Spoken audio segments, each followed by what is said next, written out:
नमस्कार। हमने पिछले जो लाइव के माध्यम से शुक्र ग्रह के विषय में लगभग काफी जानकारी हासिल की और मैंने भी प्रयास किया बड़ी ईमानदारी के साथ कि मेरा जो एक निजी अनुभव है पिछले लगभग 20 से 25 वर्ष का आपके साथ साझा किया है मैंने। और आप लोगों ने ये समझा है कि शुक्र नीच का क्या मतलब है और शुक्र उच्च का क्या मतलब है। इसे आपको थोड़ा सा क्लैरिफिकेशन में जाते रहना पड़ेगा कि एस्ट्रोलॉजी जो है, ज्योतिष जो है, इतना गहरा समंदर है कि जितना इसमें हम गोताखोरी करेंगे उतने ही मोती निकलते जाएंगे। अब यही जो नीच शुक्र है वो जीवन की लग्जरीज देता है। ध्यान से इसे समझ लीजिए। अब यहां पर उच्च शुक्र को एक तरफ रखिए जरा। आपने जीवन में अगर आपने बड़े बड़े फिल्मी सितारे देखे हैं, ध्यान से उन्हें समझें, सुख सुविधाओं से लैस, धन दौलत से भी लैस, रूप सौंदर्य से भी लैस, लेकिन कुंडलियों में जब उनके शुक्र देखेंगे तो लगभग अधिक सितारों के जो फिल्मी सितारे हैं उनका शुक्र नीच होता है, छठे घर में होता है, जिसे हम बीमारी का कारक कह देते हैं। आठवें घर में होता है, जिसे हम कहते हैं कि कलंक तक लगवा सकता है। 12वें घर में भी होता है, जिसे हम कह देते हैं कि मल्टी पार्टनर्स का ये रिलेशन पैदा करता है। लेकिन जीवन में उनके सुख सुविधाएं, लग्जरीज, सबसे बड़ी सबसे महंगी गाड़ियों में आप उन्हें देखेंगे, बड़े बड़े होटल्स में आप उन्हें देखेंगे जहां आम साधारण इंसान जाने के विषय में सोच भी नहीं सकता। तो ये बड़ा गहरा सीक्रेट है उच्च शुक्र और नीच शुक्र। अब वही उच्च शुक्र मैंने आपको बताया था, इसको लीगल कहते हैं। जैसे भगवान श्री राम की जन्मपत्री उच्च शुक्र। तो उच्च शुक्र का मतलब जीवन में वही संघर्ष जो श्री राम के जीवन में आया, लेकिन उसे भी समझना पड़ेगा कि वो जो फिल्मी सितारों वाला शुक्र है वो असली है या जो श्री राम जी वाला शुक्र है वो असली है। अब नीच उच्च का ज्ञान आपको भी थोड़ा अनुभव करना चाहिए अपने आसपास। अब भगवान श्री राम जी की जो जीवनी है उच्च शुक्र वाली, जिसमें उनके जो गुरुदेव हैं वशिष्ठ मुनि जी, उन्होंने कहा कि सारे के सारे गुण मिलते हैं और विवाह योग्य है ये जन्म पत्रिका में। और जब हम उनका जीवन रामायण के माध्यम से समझते हैं तो राम जी और सीता माता के विवाह के बाद उनके घर में क्या कुछ हुआ। मान लीजिए प्रॉपर्टी डिस्प्यूट हुआ, अगर हम साधारण भाषा में बात करें, कि सबसे छोटी जो उनकी माता थी उन्होंने कहा कि भाई ये जो ज्यादा राजपाट है वो मेरे बेटे को मिलेगा, उसे राजा बनाया जाएगा और इसको देश निकाला दिया जाएगा, वनवास दिया जाएगा राम जी को। तो ये एक प्रॉपर्टी डिस्प्यूट हो गया ना, जैसा आजकल हमारे घरों में हो जाता है। अब उसके बाद वनवास, उसके बाद माता सीता का हरण, रावण का वध, मां सीता और श्री राम जी का जीवन जो है अधिकतर वनवास की कथा ही हम सुनते हैं। तो वो उच्च शुक्र वाली कथा है। ये जो लग्जरीज है, जो सुख सुविधाएं हैं, एयर कंडीशन चल रहा है, पार्टियां हो रही हैं, चेहरों के ऊपर रौनकें हैं, वो आपको मैंने बता दिया सितारों का होता है। तो ये बड़ी ही गहरी बातें हैं शुक्र की। उच्च शुक्र ज्यादा परेशान भी हो जाता है। जैसे मान लीजिए आप कोई व्यंजन बना रहे हैं मीठा, और उसमें मीठा डालते जाएं डालते जाएं डालते जाएं डालते जाएं, वो उच्च शुक्र हो जाता है। तो वो भी एक जगह पर आकर जहर बन जाता है अगर किसी चीज में ज्यादा मीठा हो। और यही शुक्र जो है, इसका जो संबंध देव श्रेणी के ग्रहों के साथ बनता है, इसका रूप और बिगड़ जाता है। जबकि इसके जो मित्र ग्रह हैं, जिसमें हम दैत्य श्रेणी में बुध, शनि और शुक्र को मित्र मानते हैं, आपस में ये मिल जाएं, आपस में इनका दृष्टि संबंध भी हो जाए, मान लीजिए शुक्र के ऊपर बुध की दृष्टि है या शनिदेव की दृष्टि है, तो उतना ही वो शुक्र का सेवियर भी होते हैं, याद रख लीजिए, उतना ही वो बचा भी देते हैं उस शुक्र को। लेकिन यही शुक्र, जैसे मैंने आपको बताया था कि चंद्रमा के साथ मिल जाए तो चंचल, मंगल के साथ मिल जाए तो मादक, सूर्य के साथ मिल जाए तो बिल्कुल अस्त टाइप हो जाता है। लेकिन उसको अगर शनिदेव बचाना चाहें तो फिर सब कुछ कर सकते हैं, क्योंकि शनि की दृष्टि से जो तत्व नष्ट होता है वो तो सूर्य का होता है, वो तो मंगल का होता है, वो तो चंद्रमा को खराब करता है। अपने मित्र बुध और शुक्र को तो शनि भी एक सेवियर की तरह, एक रक्षक की तरह बचाकर निकाल सकते हैं। ये चीजें हमें बाद में कब काम आती हैं? जब हमें रेमेडीज करवानी होती, उपाय करवाने होते हैं। तो ये सारी जानकारी आप पिछले लाइव से हासिल कर रहे हैं। अच्छा, एक और मैं अपना निजी अनुभव आपके साथ साझा करता हूं कि बहुत सारे लोग मिलते हैं हमें जो कहते हैं कि हमने जन्म पत्रिका मिलाई, बड़े टेक्निकल वे से, प्रोफेशनल वे से, फीस देकर मिलवाई, उसके बाद भी जीवन में परेशानियां ही आती हैं। ये सब सुनने को मिलता है हमें, फीस भी मिलती है सुनने को। अब देखिए, थोड़ा सा समझना पड़ेगा इसे। जन्म पत्रिका मिलान, इसमें हम अष्टकूट देखते हैं, जिसमें विशेषकर भकुट दोष, गण दोष और नाड़ी दोष देखते हैं, या ग्रह मैत्री देखते हैं। इसमें जो सबसे नीचे वाले 3 पॉइंट होते हैं ना, उनके सबसे ज्यादा नंबर है। अगर वो तीनों मिल जाए तो कुंडली में और 4 चांद लग जाते हैं। और जो सबसे नीचे होता है वो होता है नाड़ी दोष, जिसके शायद मुझे पूरा याद नहीं, 8 पॉइंट होते हैं, 8 गुण जिसको कह देते हैं। अब नाड़ी दोष के विषय में हमें यह समझना पड़ेगा कि जो शास्त्र नाड़ी दोष के बारे में ज्ञान करवाता है, वो ये भी बताता है कि नाड़ी दोष केवल और केवल ब्राह्मण वर्ग को लगता है, जो ब्राह्मण वर्ग है। अक्सर आप सुनेंगे लोगों के मुख से, ये नाड़ी दोष ब्राह्मणों के घर में लगता है। उसके पीछे बहुत लंबी कहानी है, वो किसी एपिसोड में आपको बताऊंगा जब अष्टकूट के बारे में बात करेंगे। और नाड़ी दोष के परिहार भी बताए हुए हैं कि अगर नक्षत्र अलग अलग हो जाए लड़के या लड़की के, और नाड़ी दोष दिखाई दे रहा हो, विशेषकर आजकल की कंप्यूटर ऐप्स पे, और नक्षत्र अलग अलग हैं, तो वो नाड़ी दोष नहीं होता। अगर दोनों के नक्षत्र सेम हो और कंप्यूटर की ऐप आपको बता रही है कि नाड़ी दोष है, पर नक्षत्रों के जो आगे चरण हैं उनमें से मान लीजिए वर का चरण 1 है, वधु का चरण 2 है या 3 है, तो नाड़ी दोष नहीं लगता। तो ये बहुत टेक्निकल बात है। हम सारे वर्ग नाड़ी दोष को इस तरह हौवा बनाकर बैठे हुए हैं। ये तो सबसे पहली बात है कि जब आप हमारा शास्त्र उठाएंगे जिसमें से कुंडली मिलाते हैं, तो ये तो बता रहा है कि नाड़ी दोष ब्राह्मणों को लगता है। और फिर नाड़ी दोष कैसे टूटता है?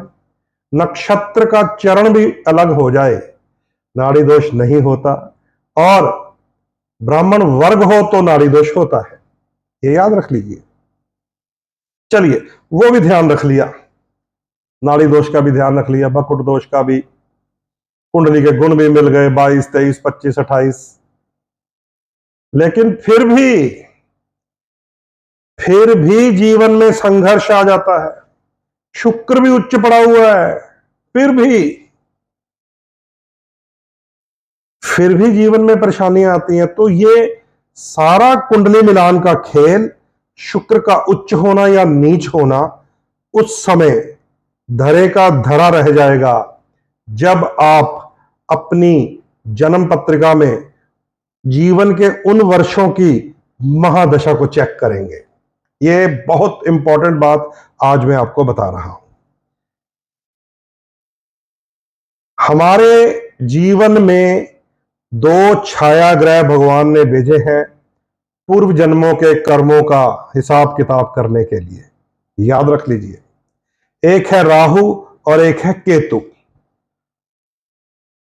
अब जब हमारी जो अमूमन जो शादी की आयु है, मान लीजिए भारत के हिसाब से हम चले, अब तो काफी लेट करने लगे इंडिया में भी, मान लीजिए 20 वर्ष लगा लीजिए। मान लीजिए अगर 20 वर्ष की आयु में किसी के ऊपर राहु की 18 साल की महादशा आ गई तो वो 38 की आयु तक रहेगी। 38 साल का जब इंसान होगा तो उसके ऊपर चलेगी। और इसका क्या मतलब है कि वो जो 18 साल है, राहु का प्रभाव जीवन में रहना है। चाहे हम विवाहित हों, चाहे अविवाहित हों, चाहे कुंडली मिलान करके शादी की हो, चाहे बिना कुंडली के शादी की हो, क्योंकि चल तो रही होती है दशा। कई बार मान लो मुझे अपना डेट टाइम प्लेस पता ही नहीं है। कई ऐसे भी तो लोग हैं जो कुंडलियां मिलाते ही नहीं है, उनके जीवन में परेशानियां आती हैं। कुछ कम्युनिटीज ऐसी हैं, सारे सनातनी या सारे हिंदू तो नहीं है ना, उनके जीवन में परेशानी आती है। अगर बाद में कैलकुलेशन लगाएंगे तो छाया ग्रह का बहुत बड़ा रोल होता है। विशेषकर राहु या केतु की जो दशा है वो उस जीवन में आ जाए जब विवाह होता है या कन्या ससुराल जाती है या लड़के का संबंध अपने ससुराल के साथ बनता है, वर हो चाहे कन्या हो। राहु और केतु की जो दशा है वो हमें परेशानी करने के लिए बहुत है, याद रख लीजिए। अब उसके भी अंदर जो महादशा के बाद अंतरदशा आती है, वो अंतरदशा मान लीजिए राहु में चंद्रमा आ गया, मानसिक परेशानी पैदा करेगा। राहु में मंगल आ गया, ऑपरेशन करवा देता है। और कहीं राहु में शुक्र चल रहा हो और नई नई शादी हुई हो तो वो वाले जो राहु और शुक्र के वर्ष हैं वो पति पत्नी के बीच मतभेद पैदा कर देंगे, ससुराल के संबंधों के साथ मतभेद पैदा कर देंगे। और राहु तो फिर ठीक है, अगर केतु आ जाए तो वो तलाक तक ले जाता है, अलगाव तक ले जाता है, क्योंकि केतु को सेपरेशन बोला गया है, राहु को तो स्ट्रगल संघर्ष बोला गया है, लेकिन केतु को तो सीधा सीधा अलगाव बोला गया है, डिटैचमेंट। तो ये हमें ध्यान रखना पड़ेगा, चाहे ये राजा की कुंडली हो चाहे साधारण प्रजा की कुंडली हो, सारी कुंडली मैच की हुई हो और महादशा जो है उसका इलाज करना होता है।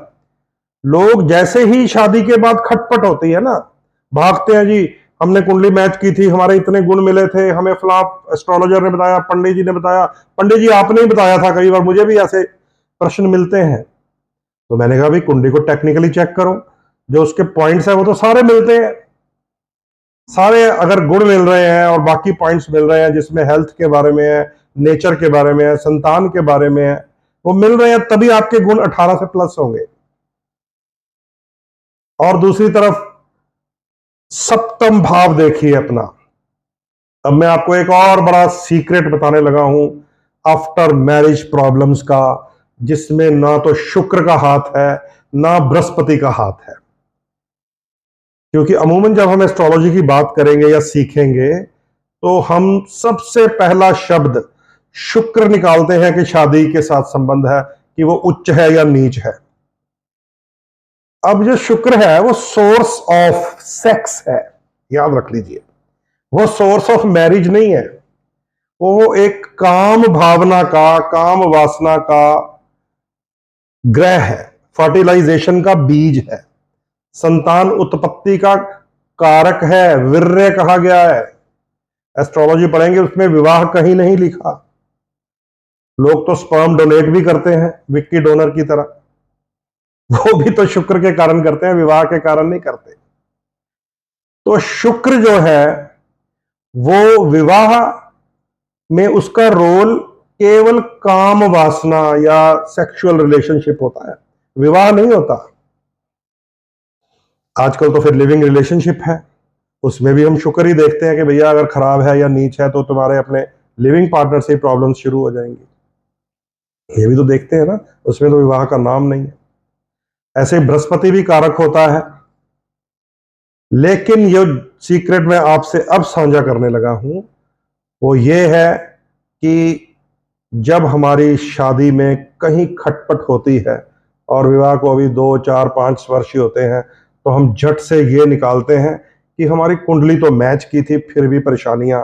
जबकि हमें देखना यह है कि हम जीवन के जिस पड़ाव पर हैं उस पड़ाव पर किस ग्रह की महादशा या अंतरदशा है। अगर ये राहु की या केतु की महादशा या अंतरदशा है तो ये उसका प्रभाव है, ये शुक्र का या बृहस्पति का प्रभाव नहीं होता। और आप दुनिया में कहीं रहें, भारत में कहीं रहें, दिल्ली में रहें, कलकत्ता में रहें, बंगाल में रहें, मुंबई में रहें, पंजाब में रहें, उस ग्रह का साया आपके साथ साथ चलेगा, याद रख लीजिए। तो जब हम जीवन में परेशान होते हैं ना, जरूरी नहीं शादी के कारण, बिजनेस के कारण, हेल्थ के कारण, दोस्ती के कारण, औलाद के कारण, नौकरी के कारण, कर्जे के कारण, तो हमें तो ये देखना कि हमारी दशा कौन सी चल रही है।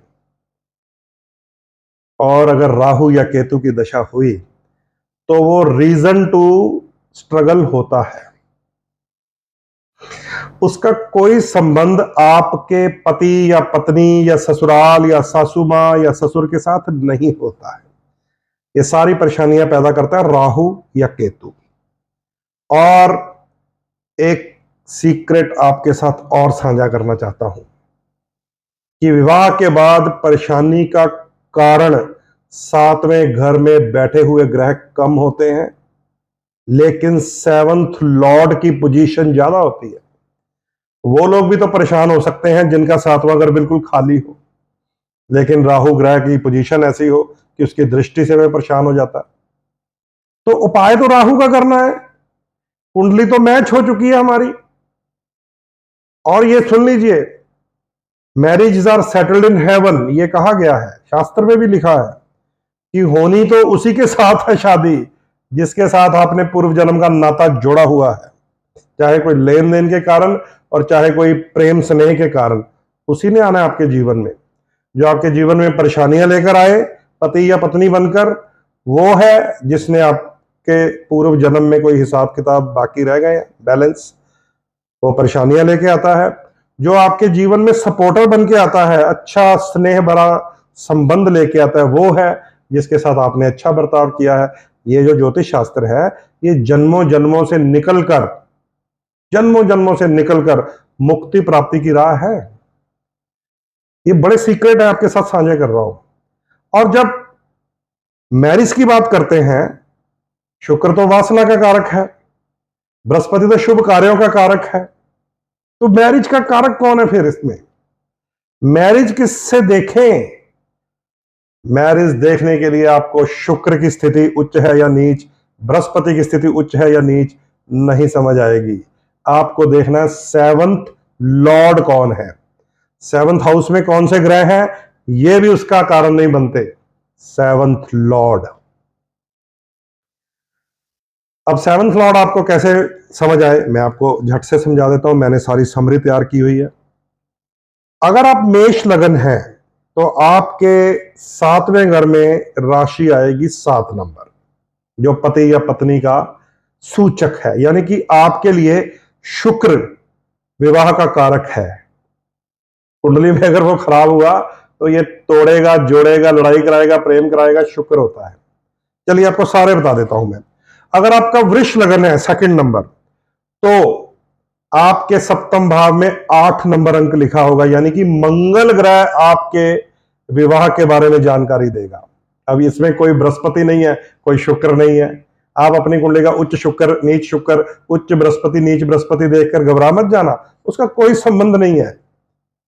ये एक लंबा एपिसोड है, इसकी अगली और भी आपको मिलती जाएंगी, कुछ और भी मैं शूटिंग्स करता रहूंगा। ना तो मेरे पहले एपिसोड से, ना दूसरे से, ना तीसरे से, ना चौथे से, ना इससे आपकी जानकारी नहीं पूरी होगी। इसको तो अभी चलाएंगे। तो मेष लगन वालों को शुक्र, वृषभ लगन वालों को मंगल ग्रह, याद रखते जाइए।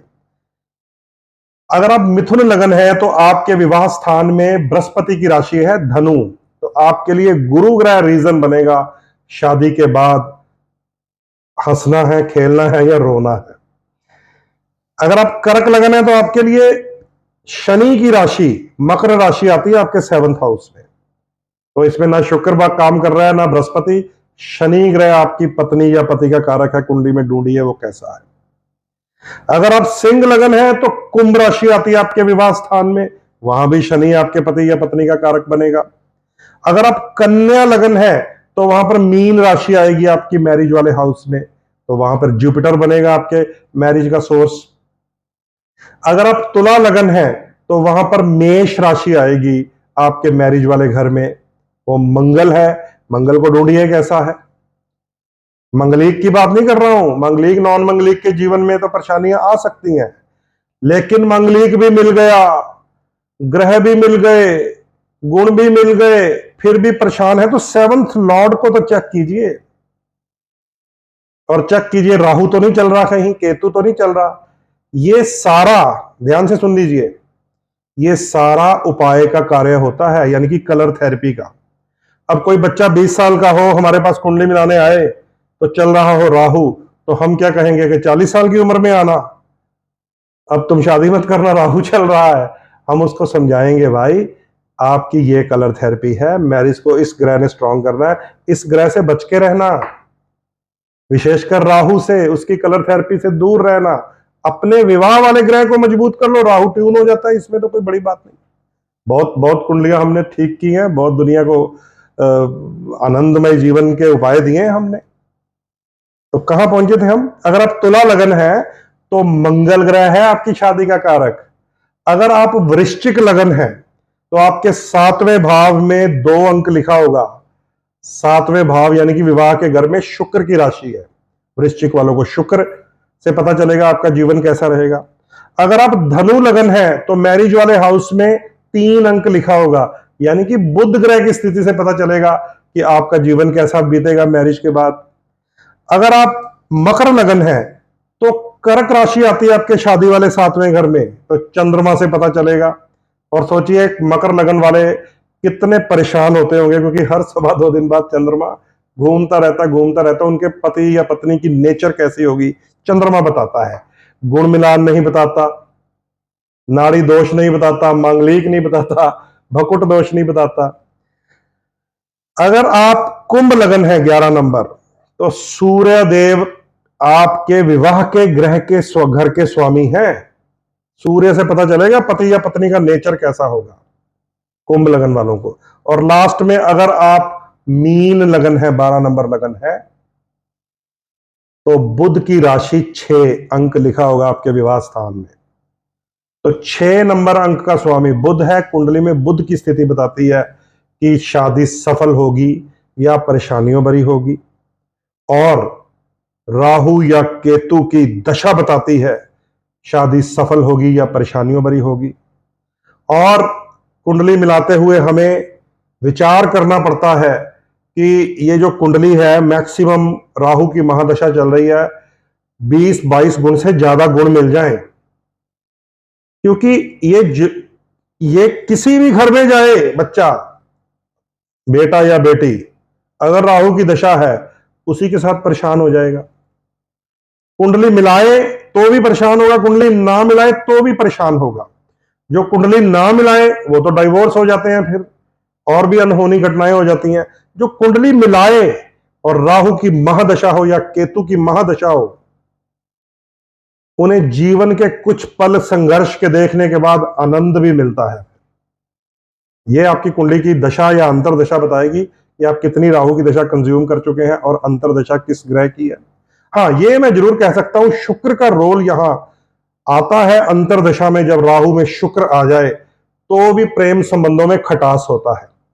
अब यहां हम कह रहे हैं संबंधों में खटास होता है, क्योंकि शुक्र रिलेशनशिप, फिजिकल रिलेशनशिप का कारक होता है।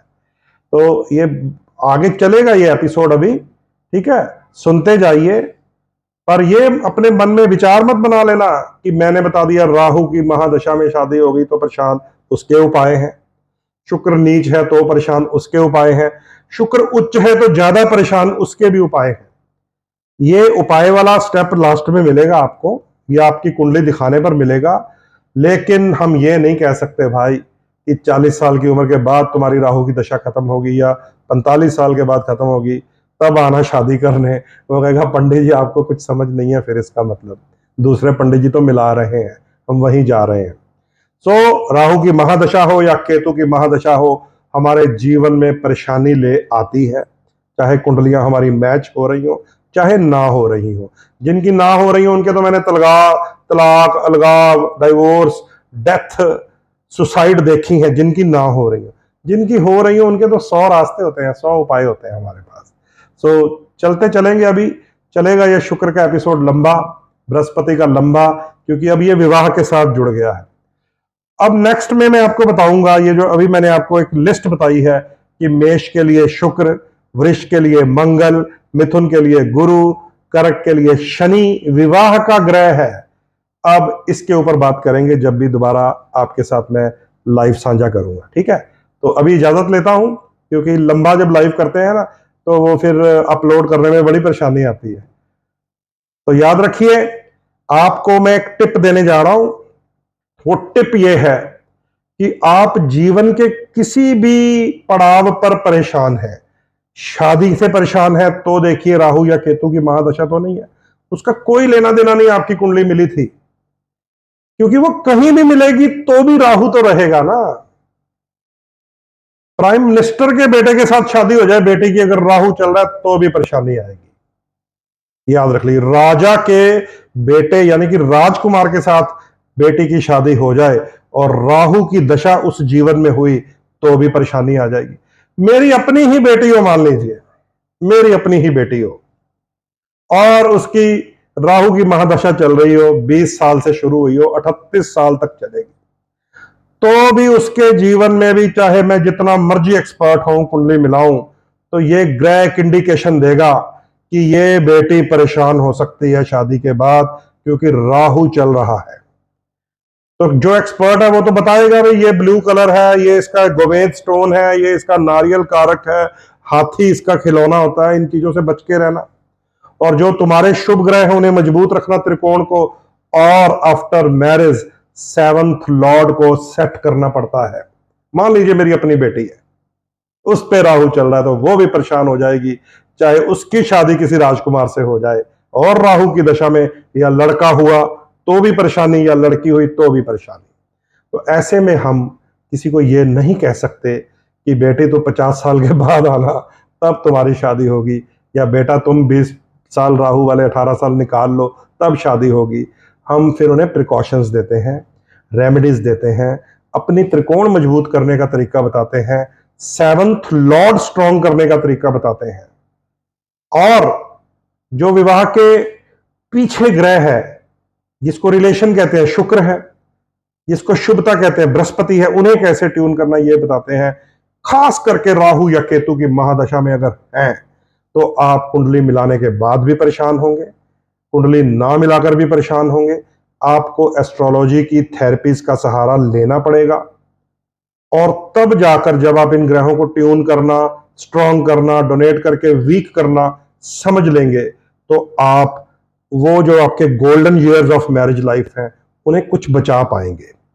कुछ शब्द इसलिए मैं कह रहा हूं क्योंकि लोग सुनते हैं आधा अधूरा, यूट्यूब से टोटके सुनकर कर रहे हैं, जो सही गाइडेंस है उससे थोड़ा दूर भाग रहे हैं।